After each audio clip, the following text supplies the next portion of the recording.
Tu sais, Adrien? Oui.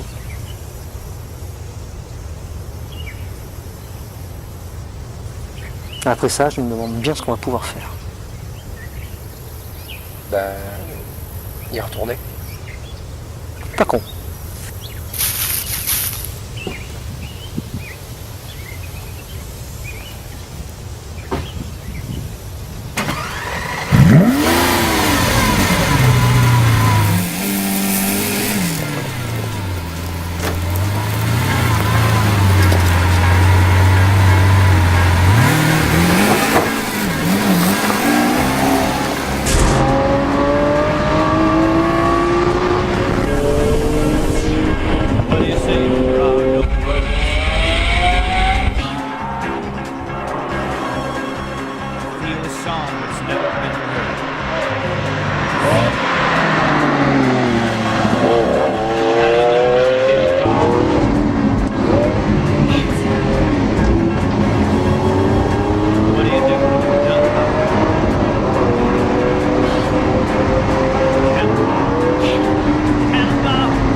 Je vous ai pas parlé de la voiture encore.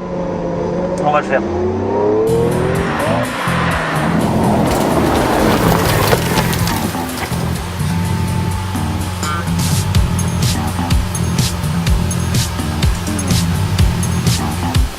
Aventador. Bon, je vous ai dit que j'allais en causer. Aventador. En largeur, 2,26 m. 2,26 m, c'est le camping-car de votre oncle. Ouais. Et ben là, c'est l'Aventador. Quand vous arrivez au péage, ben, comme ça. Hein. Bon, et sous le capot, il y a quoi?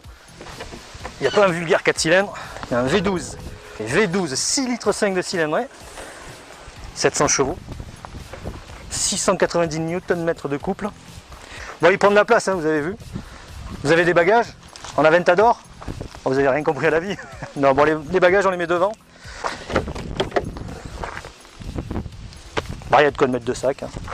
263 000 € hors taxe. Bon, chez nous, ça doit faire 320 000 € à peu près. TTC, sans les options, évidemment. Mais bon, cherchez, la concurrence, on la trouve pas. Hein. Une Ferrari, une GTO, c'est quoi? Bah, c'est mort depuis un moment, hein, ils les ont toutes vendues. Une Porsche 911 GT2 RS, bah, c'est pareil, ils les ont vendues aussi. Hein. On a bien une Aston Martin 177, 177 comme disent les puristes. C'est 4 fois plus cher et ça va pas plus vite. Non, en fait l'Aventador, il n'y a pas de concurrence. Dans le dessin, comme dans les prestations dynamiques, que je vais m'empresser à aller tester maintenant. Allez, chut, on y va.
Tracteur Lamborghini.